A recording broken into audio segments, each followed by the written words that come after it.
The first thing we saw was the rib cage. It was half buried in the sand, sticking out of the slope like the wreckage of a ship. Bleached white by sun and time, each rib was longer than my leg. At first, I thought it was some kind of animal, a camel, maybe. But then I noticed the shape. It wasn't a rib cage. It was a chest, a human one, just too big. "Dude," Ravi muttered behind me, his voice barely a whisper. "What the hell is that?" We were 3 days into a trekking route that didn't officially exist. Northern Afghanistan, off-grid. We were following an old Mujahideen trail mapped decades ago, something Ravi found in a declassified Soviet archive and thought would make for a badass story. He was the one filming, always narrating into his GoPro like we were going to sell this to Vice or something. But no one was filming now. We just stood there, staring at those bones. The thing had clearly died outside the cave. Its body sprawled across the slope like it had been crawling toward the light. The sun caught something between the bones, metal. I crouched, brushing away sand. A rusted bayonet, not Soviet, American. "What the hell is the US military doing out here?" I asked. "Maybe it tried to kill it," said Halima, squinting into the cave behind the corpse. "And didn't finish the job." I looked up. The cave yawned open in the cliff face behind the bones, black and wet like the mouth of something still alive. The stone around it was scorched, as if fire had once poured out of it. Glyphs were carved into the rock, spirals and stick figures. Some human, some much, much taller. And above them all, in a deep groove etched into the cliff wall, a symbol that looked like a crown made of thorns. We didn't speak for a while. Then Ravi said it, almost joking. "Is this the Kandahar giant thing? That old military creepypasta?" Halima shot him a glare. "That wasn't supposed to be here. That was southern Afghanistan." "Yeah," I said. "And it was also supposed to be fake." A sudden gust of wind roared out of the cave. But it wasn't wind. It was wet, like something breathing. The GoPro was rolling again. I could see the red light blinking on Ravi's chest. "Are we going in?" he asked. I didn't answer, but I stepped forward. We left our packs outside. It was Halima's idea. "We'll only go 50 meters in," she said. "Just enough to get some footage, maybe see what kind of animal did this." Ravi clipped his GoPro to his chest strap. "If I die, I better go viral." Inside the cave, the temperature dropped fast. I turned on my headlamp. The beam caught thick veins of rock curving overhead, like the ribs of a buried god. The air smelled like copper and ash. Ravi kept close. Halima led. The walls were smooth, too smooth. Not like natural erosion, but like something had carved the stone with tools, or claws. Then we found the first symbol. It was just scratched into the wall, rough and jagged, but it stopped us all cold. A humanoid figure, arms spread wide, with spears sticking out of its chest. Next to it was a smaller figure, holding what looked like a torch. "Is that a sacrifice?" I asked. Halima crouched, studying it. "Looks more like a warning." There were more symbols deeper in, line drawings of battles, primitive and strange. The humans were always small, always running. The bigger shapes weren't animals. They were bipedal, hulking, with elongated skulls and jaws full of teeth. I turned and looked at the rock behind me. My light caught a massive handprint in the stone, deeper than the rest. Each finger was as thick as my arm.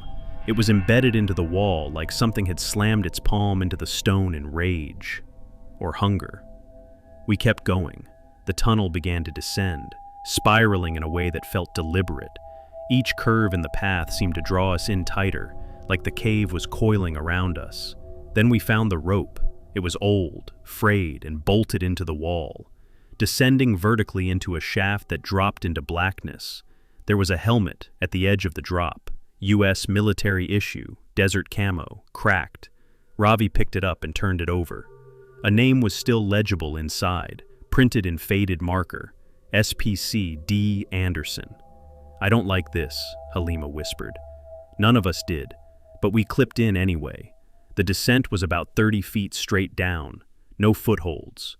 The walls were slick and warm to the touch. When we hit the bottom, our boots landed in something soft. I looked down. Cloth, torn fabric, tatters of uniforms, canvas, straps. Scattered among them, boots without feet, helmets without heads, and bones. Some of them were human, some were not. One femur was the length of a canoe paddle, splintered at the top like it had been bitten in half. Ravi was filming again, whispering into the lens. "This isn't a cave, it's a kill zone."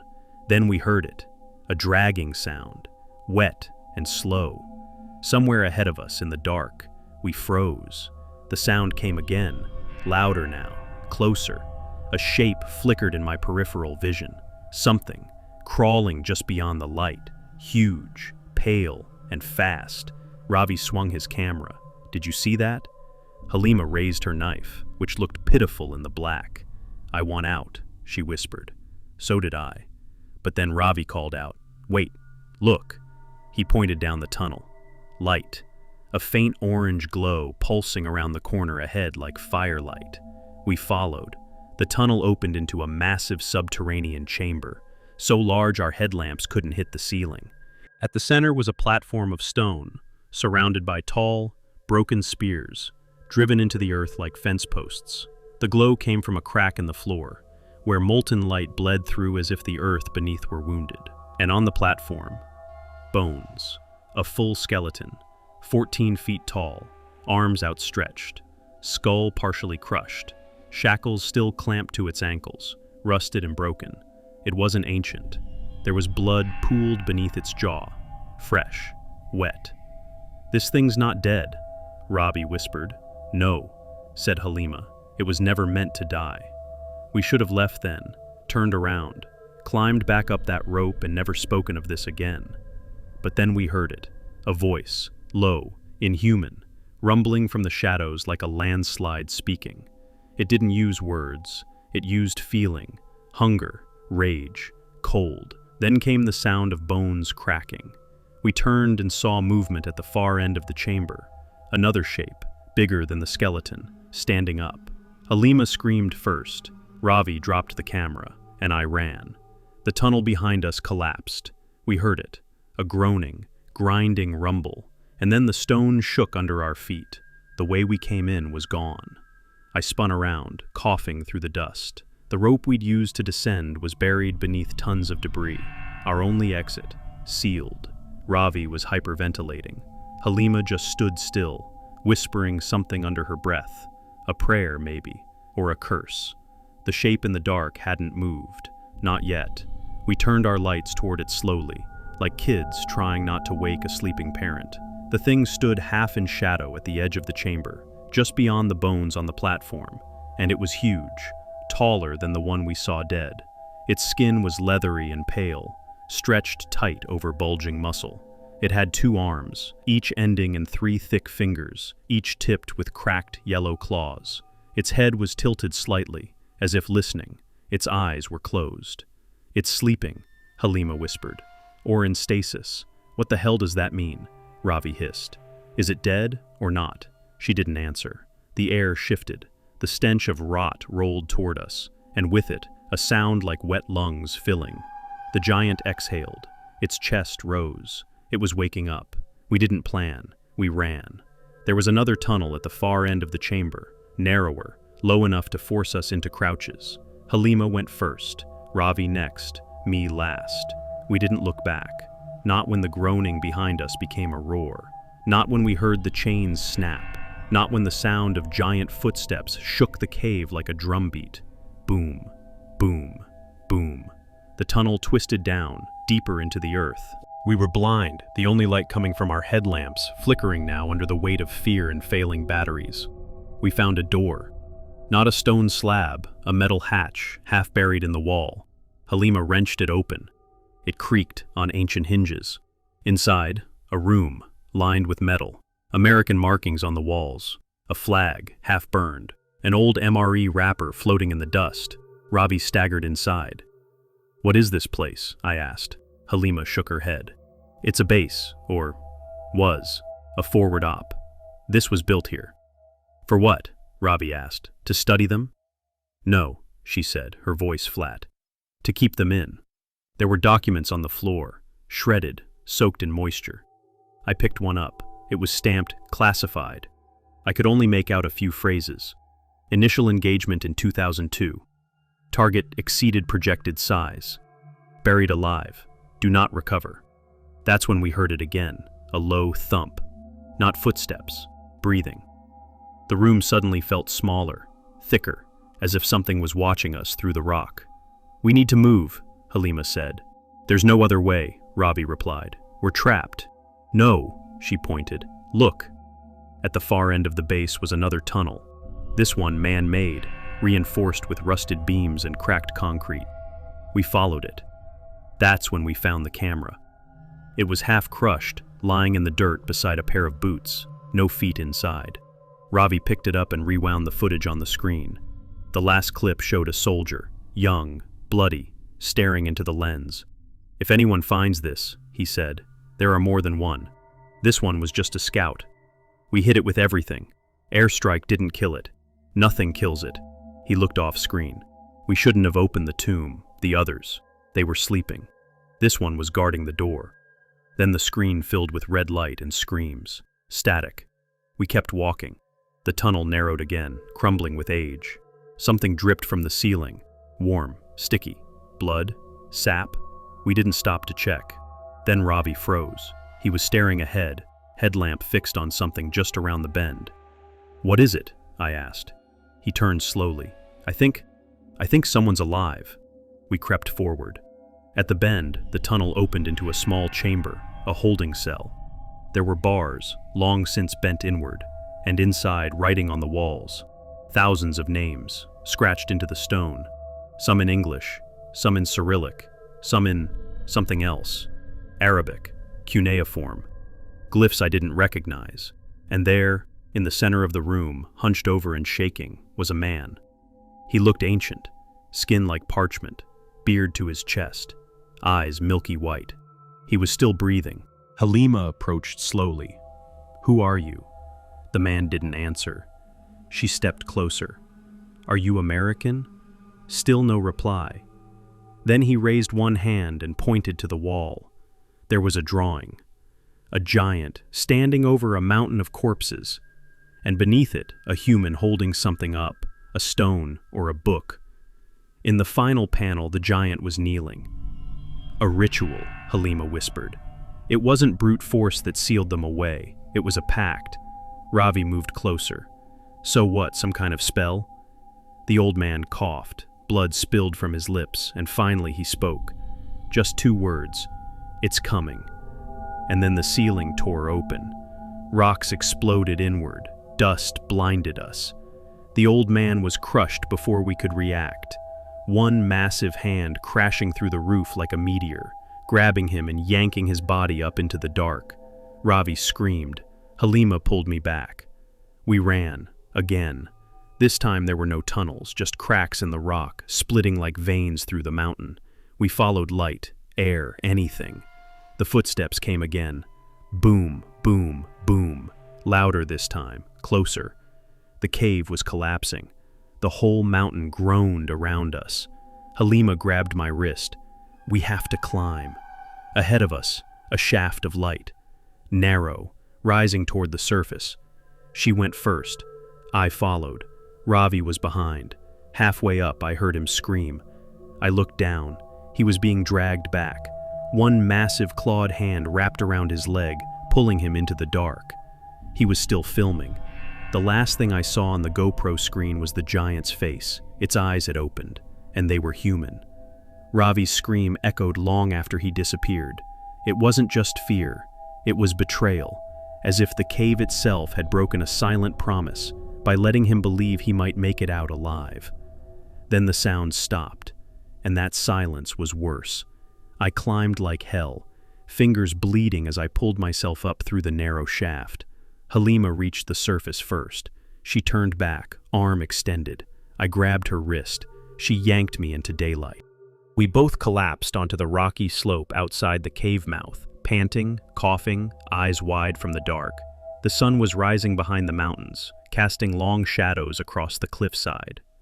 Everything looked normal. The cave behind us just sat there, silent, still, just a hole in the rock. You'd never guess what lived inside.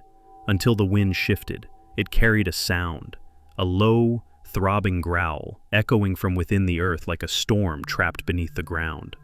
And then, another sound, a second growl. Not the same voice, something else had woken up. We ran. No gear, no food, no water, just the shredded clothes on our backs and a single flashlight between us. We didn't talk, we didn't look back. The mountain trail blurred past, broken shale beneath our feet, our boots slipping on loose rock and dust. We crossed the ridgeline by midday, feet blistered and lungs raw. By nightfall, we reached the stream where we'd made camp 3 days earlier, but our tents were shredded, slashed open like someone or something had gone through them looking for us. Our satellite phone was gone. So was the GPS tracker. Halima collapsed beside the fire pit, eyes glazed over. I didn't say anything. I just stared into the dark, waiting to hear footsteps behind me. They never came, not that night. The next day, we started back down the valley toward the nearest village, 30 miles, maybe more. We didn't speak until sunset. "What did you see?" I asked her. She didn't look up. "Its face. I saw it too." She nodded. "It looked like us." "No, it looked like what we used to be." That stuck with me. She was right. The thing in that cave didn't feel alien. It didn't feel demonic. It felt familiar, like something older than sin, like a god we used to worship before we learned to be afraid of it. 2 days later, we stumbled into a NATO checkpoint, dirty, starving, half-crazed. They took us in, treated us, asked questions. We told them the truth. They never blinked. We were separated after that. Halima was flown to Germany. I was sent to a base near Kabul, debriefed by men in suits with no names. They didn't threaten me. They didn't need to. They just showed me a screen. On it, Ravi's final GoPro footage. Only it wasn't just Ravi. It was me and Halima, talking, walking, exploring the cave. But the footage was wrong. In the background, in every single frame, there were shadows, massive ones, shapes that moved between walls, shapes that bent the light. They were always there, watching, waiting. We were never alone. A week later, I was discharged. Official cause, psychological trauma from altitude exposure. No one spoke of the cave. No one acknowledged Ravi's death. No one explained the scratches on my chest. They just put me on a plane and told me to forget, but I didn't. I didn't sleep for days after I got home. Not because I was scared, not in the traditional sense. It was worse than fear. It was the feeling that something had followed me back. I'd lie in bed and see that cave every time I closed my eyes. Not the outside, the inside, the bones, the symbols, the way the rock breathed. Every creak in my apartment sounded like footsteps coming up through the floor. And sometimes I'd wake up to find dust on my sheets. Fine, white dust, like the kind that lined the cavern walls. I told no one the truth, not even my therapist, not even Halima. I tried calling her once, just once. Her number was disconnected, like she'd vanished, like Ravi had. A week later, a package arrived at my door. No return address, no label, just a sealed black envelope and a manila folder inside. The folder smelled like old paper and dried blood. Inside were photographs, black and white, low-res, time-stamped. Most of them were aerial shots of mountains, unremarkable at first glance. But when I looked closer, I saw things, shapes etched into the earth, almost like crop circles but far older, harder, spiral patterns, symmetry. And in one image, taken in what looked like satellite infrared, a heat signature. Buried beneath a ridge, roughly 15 feet tall, human-shaped. The last page wasn't a photo. It was a photocopy of a journal page, handwritten, faded, barely legible. I read it 3 times before it made sense. The giants were never a myth. They were the first mistake. The second mistake was trying to bury them. The third was thinking they were alone. At the bottom was a name I didn't recognize. R. Wren. But written across the top, stamped in red ink like some kind of title, were 3 words that froze me cold. The Blacklight Journal. I didn't know what it meant. Not then. But I started looking. Forums, conspiracy boards, declassified dumps. I found whispers, bits and pieces of stories that mirrored mine. People who'd seen massive bones in deserts, hunters who vanished near ancient cliff markings, entire search parties gone missing in the Peruvian Andes, leaving only giant footprints behind. Always the same three elements: something buried, something watching, and a final phrase scratched into stone or paper. It is not the last. Last night, I received another message. Encrypted, no sender, just GPS coordinates and a photo. Not of a cave this time, of a temple, or what was left of one. Columns as wide as trucks, half swallowed by sand. Standing figures carved into stone, not gods, but giants. One of them had human skulls stacked at its feet. I don't know who's sending these. I don't know how they know I'm connected. But I think I know what they want.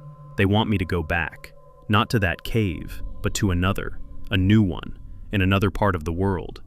And part of me wants to go, because if the Blacklight journal is real, if it's collecting the truth that everyone else is trying to erase, then maybe all of us who've seen things, who've survived things, aren't alone after all. Maybe what we saw was just one chapter.